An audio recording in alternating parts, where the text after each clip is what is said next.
Berikut ini daftar prajurit TNI aktif yang kini duduk dalam jabatan sipil dan harus mengundurkan diri dalam jabatan TNI.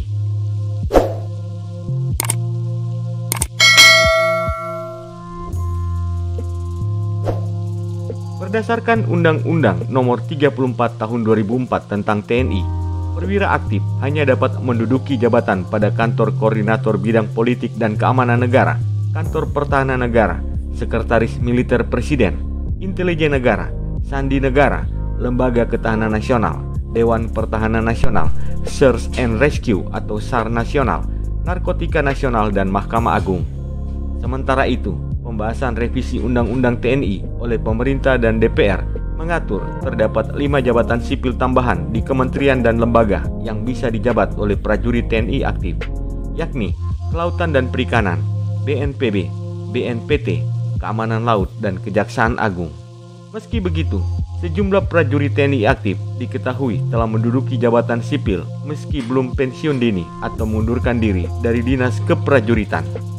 Berikut ini daftar prajurit dan perwira aktif TNI yang menempati jabatan sipil pada kementerian atau lembaga negara dan harus mengundurkan diri. Yang pertama, Letkol Infantri Teddy Indrawijaya. Perwira menengah TNI Angkatan Darat, Teddy Indrawijaya ditunjuk oleh Presiden Prabowo menjadi Sekretaris Kabinet sejak tanggal 21 Oktober 2024. Penunjukan tersebut tertuang dalam Keputusan Presiden Nomor 143/P tahun 2024 tentang pengangkatan Sekretaris Kabinet tertanggal 20 Oktober 2024. Saat menjabat sebagai Sekretaris Kabinet, Teddy Indrawijaya bahkan sempat naik pangkat dari Mayor menjadi Letnan Kolonel berdasarkan Surat Perintah Nomor Sprint/674/2 Romawi/2025 tertanggal 25 Februari 2025.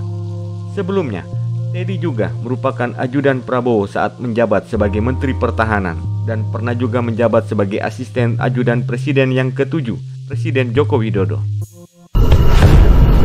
Yang kedua, Mayor Jenderal TNI Mariono, yang saat ini menjabat sebagai Inspektur Jenderal Kementerian Perhubungan sejak tanggal 6 Desember 2024 berdasarkan Surat Keputusan Panglima TNI Nomor 1545/12 Romawi/2024.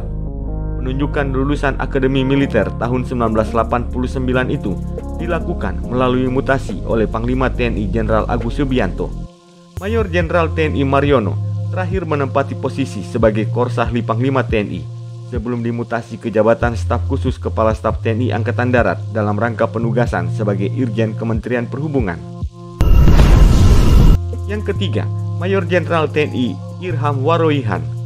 Mayor Jenderal TNI Irham Waroyihan diangkat menjadi Inspektur Jenderal Kementerian Pertanian sejak tanggal 6 Desember 2024 melalui Surat Keputusan Panglima TNI Nomor 1545/12 Romawi/2024. Sebelumnya, Mayor Jenderal Irham sempat menjabat sebagai Inspektur Khusus atau Irsus Inspektorat Jenderal TNI Angkatan Darat pada tahun 2021 sampai tahun 2023. Beliau kemudian naik pangkat menjadi Mayor Jenderal dan menjabat sebagai Wakil Inspektur Jenderal Angkatan Darat pada tahun 2023 sebelum bertugas di Kementerian Pertanian.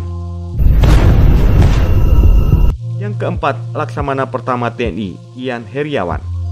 Ian Heriawan menempati jabatan sipil yakni di Badan Penyelenggara Haji sejak tanggal 6 Desember 2025 sesuai Surat Keputusan Panglima TNI Nomor 1545/12 Romawi/2024. Perwira tinggi TNI Angkatan Laut ini sebelumnya menjabat sebagai Kepala Pusat Pembinaan Mental atau Kapus Bintal TNI pada tahun 2022. Yang kelima, Mayor Jenderal TNI Novi Helmi Prasetya. Novi Helmi Prasetya ditunjuk sebagai Direktur Utama Perum Bulog oleh Menteri BUMN Erick Thohir berdasarkan Keputusan Menteri BUMN Nomor SK-30-MBU-02-2025 yang dikeluarkan pada tanggal 7 Februari 2025. Penunjukan Mayor Jenderal TNI Novi Helmi Prasetya sebagai Dirut Perum Bulog terlaksana berkat persetujuan kerjasama antara TNI dengan badan usaha milik negara yang didasarkan pada nota kesepahaman. Yang keenam, Jenderal TNI Maruli Simajuntak. Jenderal Maruli Simajuntak diangkat pula sebagai Komisaris Utama PT Pindad pada tanggal 22 Januari tahun 2024 oleh Menteri BUMN Erick Thohir. Hal itu sesuai dengan surat keputusan Menteri BUMN nomor SK-16-MBU-01-2024 dan keputusan Direktur Utama Perusahaan Perseroan atau Persero PT Land Industri selaku pemegang saham PT Pindad nomor 001-KRU-PS-Land-Pindad-1 Yang ketujuh, Laksamana TNI Muhammad Ali. Laksamana TNI Muhammad Ali diangkat pula sebagai Komisaris Utama PT PAL Indonesia oleh Menteri BUMN Erick Thohir sejak tanggal 16 Desember 2024. Pengangkatan tersebut dikukuhkan dalam surat keputusan nomor SK-17-MBU-12-2024 dan nomor 007-KRU-PS-Land-Pal-12-2024. Dan sampai saat ini, Laksamana TNI Muhammad Ali masih bertugas sebagai Kepala Staf TNI Angkatan Laut aktif sejak dilantik oleh Presiden ke-7 Joko Widodo pada tanggal 28 Desember tahun 2022. Itulah dia daftar prajurit TNI aktif yang kini menduduki jabatan sipil dan harus mundur dalam jabatan TNI aktif. Sampai jumpa di tayangan kami selanjutnya.